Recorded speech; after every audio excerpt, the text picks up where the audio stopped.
Today, we're bringing you a recap of the movie Upside Down Magic. This fantasy film, released in 2020, is sure to captivate your imagination. Enjoy the journey. Our story begins with Nuri, the protagonist, sharing some wisdom her mother once told her. Everyone has a unique gift and a purpose, even if they don't realize it yet. But one day, they'll figure out how to use it. She then reflects, unfortunately, good things don't last forever. After her 7th birthday, Nuri found herself living with just her father. However, their lives weren't deeply affected because they were consumed by something far more significant. One day, we see Nuri gazing out her window at a cat roaming in the garden. She focuses intensely on the cat, and to her surprise, she starts growing a mustache and transforming into a cat herself. Her father walks in at just the right or wrong moment, and the sight of her transformation nearly gives him a heart attack. Years pass by and Nuri shares, after waiting for 6 long years, the moment I've been dreaming of is finally here. I'm about to achieve my dream and head to Seer, where I'll showcase my magic in front of the world's most celebrated sorcerers. But it turns out, Nuri isn't actually talking about herself. She's hyping up her best friend, Rena. Nuri always tries to lift Rena's spirits since Rena is prone to nerves, while Nuri herself is a bundle of optimism and happiness. Rena, feeling a little flustered, tells Nuri not to go overboard. Nuri responds with enthusiasm. What do you mean, overboard? You're incredible. You're like a fireball of talent. She teases Rena, playfully warning her not to outshine everyone. Then, Nuri demonstrates Rena's fire magic by forming a fireball with her hands, impressing us with her own magical prowess. Rena, another talented sorceress, tells Nuri it's her turn to show off. Come on, let the audience see your amazing animal transformations, she says.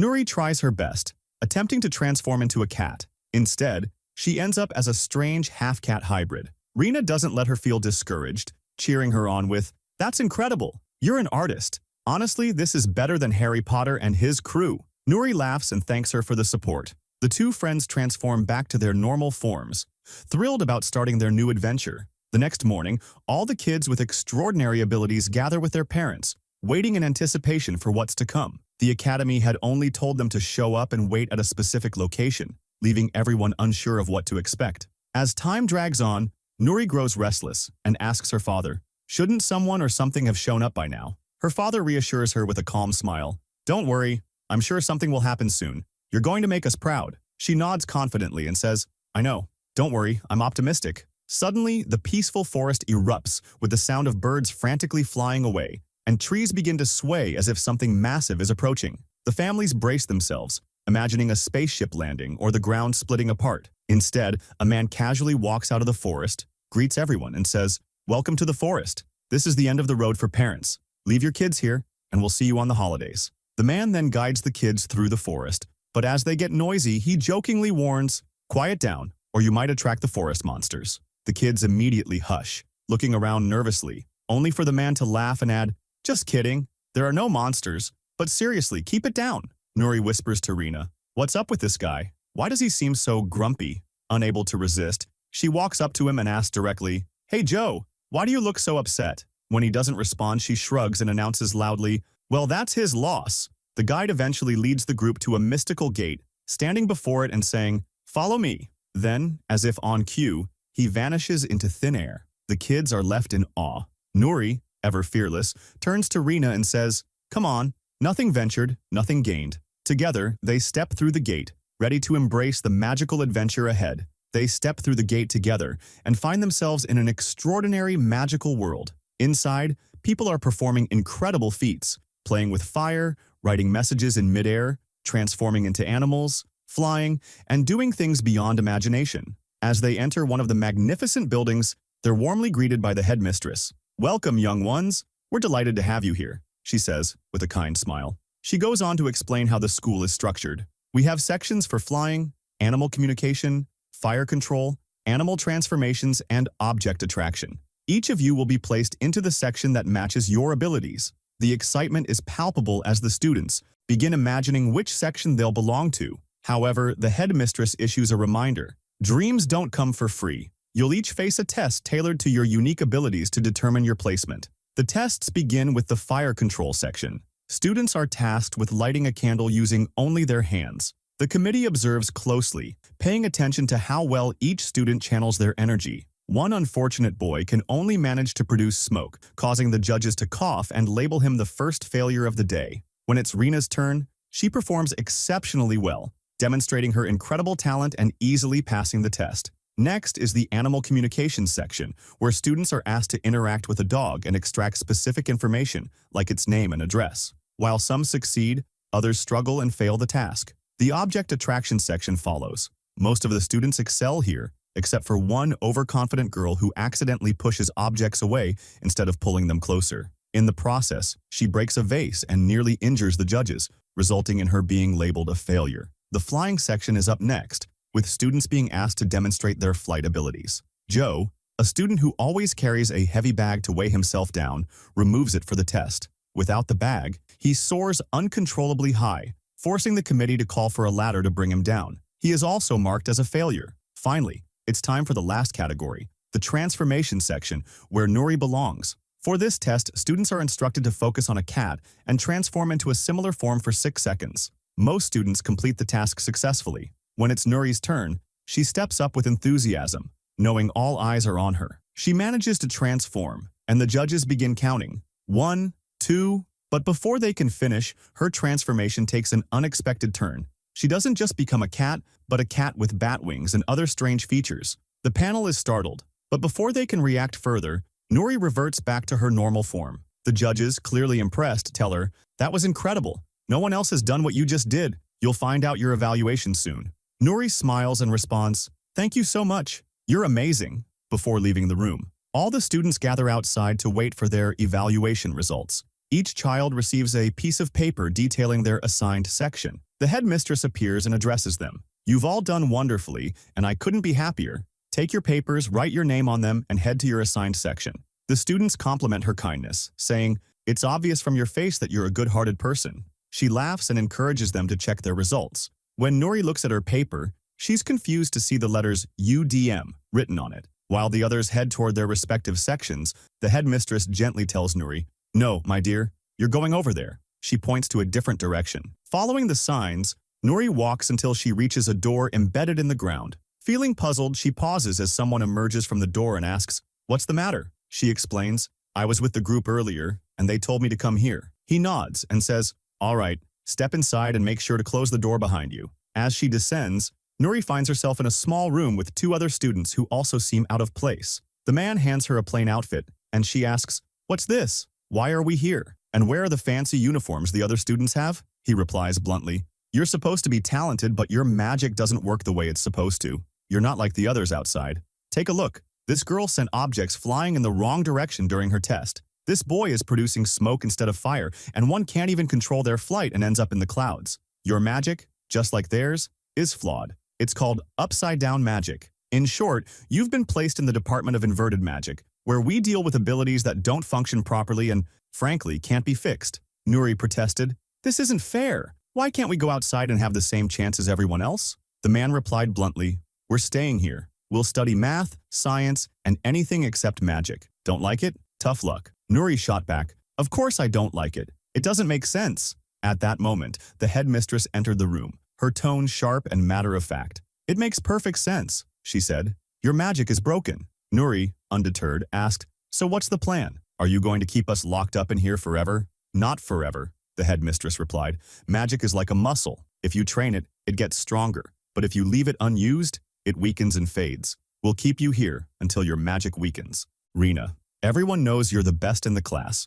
You really shouldn't compare yourself to others. Sandra offered to help Rena improve if she wanted. Rena, although hesitant, thanked her for the gesture and went off to study. Later, Rena bumped into Nuri, who was busy cleaning. Curious, Rena asked, "What are you up to?" Nuri laughed and replied, "Don't worry about it. It's a secret mission for our group. Anyway, how are you?" Rena, keeping things brief, said she was fine. When she asked Nuri about her new friends, Nuri's face lit up as she said, "They're great." With that, the 2 parted ways and returned to their respective tasks. That night, Rena went to the library to study. As she was searching for books, she stumbled upon a strange black book. Each time she tried to put it back on the shelf, it would mysteriously reappear in her hands. Eventually, she gave in and decided to take it to her room to investigate. Unknown to her, Sandra was behind the entire situation, manipulating Rena into taking the book. When Rena opened the book, she discovered it was filled with instructions on how to become stronger and more powerful. Fascinated, she continued reading until suddenly, black smoke began to seep from the pages. The smoke enveloped her, and entered her body, leaving her overwhelmed. Meanwhile, Nouri was busy training with her friends, working on her transformations. Sharif caught them in the middle of their practice and asked, "What are you all doing?" The group quickly replied, "Nothing." Satisfied, Sharif walked away, and the kids resumed their training. The next day brought a competition to determine the best student in each group, with the winners set to represent their sections at the graduation ceremony. Rina, showcasing her talent, easily won against her classmate. Just as she was about to continue her practice, Nouri barged in and asked everyone to stop the session. At that moment, Sharif was frantically looking for Nouri, but no one seemed to know where she was. Frustrated, he stormed off to find her. Later, Nouri approached the principal, requesting another chance to prove herself. Initially, the principal refused, but Nouri persisted, demonstrating her abilities. Although she transformed, she struggled to maintain her form for more than a few seconds, instead morphing into multiple animals one after another. Rina tried to calm her, but Nouri accidentally unleashed a massive fireball that narrowly missed her friend. After returning to her normal state, Nouri apologized profusely, and Rina reassured her that it was okay. Feeling discouraged, Nouri and her friends returned to the basement to discuss their struggles. Determined not to give up, they resolved to fight for their dreams. Sharif encouraged them, revealing that he too had magical abilities. He explained that his powers only worked when he sang, which led to him being sidelined. Inspired, he decided to train them to embrace their unique abilities in their own way, rather than following traditional methods. Rina later encountered Sandra again, who urged her to take the mysterious book and leave. Fearful of Sandra, Rina avoided speaking to Nouri about it. Even when Nouri tried to visit her, Rina shut the door in her face, refusing to let her in. Nouri, though confused, shrugged it off and left. Meanwhile, Sharif's training sessions helped the students hone their unconventional skills. Each of them began to see their potential and understand their limits. Nouri discovered she could transform into multiple animals at the same time, not just one. Joe learned that while he couldn't control his flight completely, he could manage his altitude. The girl with smoke magic mastered her ability, and soon, the entire group was showing significant improvement. However, Rina's troubles with Sandra persisted.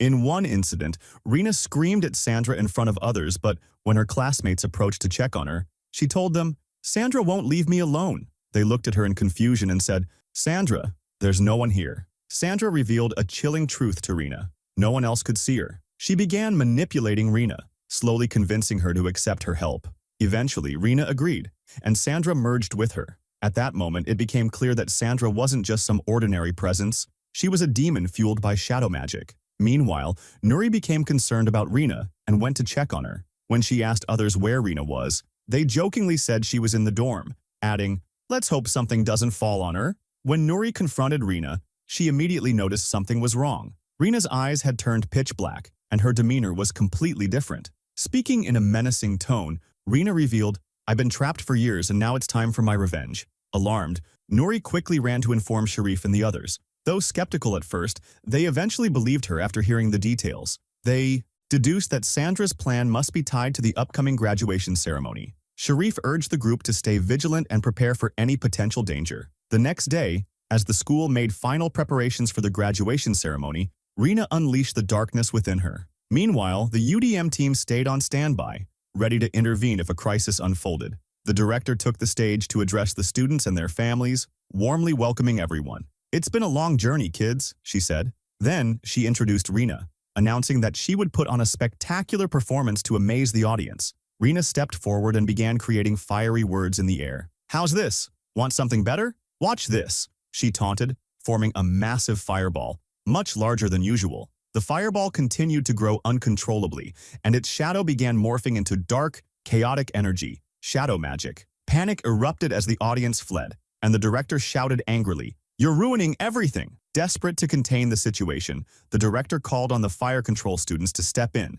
but their efforts were futile. She turned to the animal communicators, but no animals came. They were too frightened by the shadow. Even the students in the flying section couldn't take off, as the shadow magic seemed to paralyze their abilities. As the situation spiraled further out of control, Nouri and her UDM friends arrived. Together, they began using their unconventional reversed abilities to fight the monster created by Rina's shadow magic. Through teamwork and perseverance, they managed to restrain the beast. At one point, Nouri had the chance to destroy the shadow entirely, but she hesitated, remembering that her friend was still trapped inside. Instead of attacking, she tried to reach Rina, calling out to her and urging her to fight back. After a tense struggle, Rena finally resisted Sandra's influence and destroyed the shadow magic from within. When Rena woke up, she was back to normal and unharmed. The events of the graduation ceremony marked a turning point for the UDM group. No longer isolated or treated as outcasts, they were finally integrated into the main school. Each student was placed in the appropriate section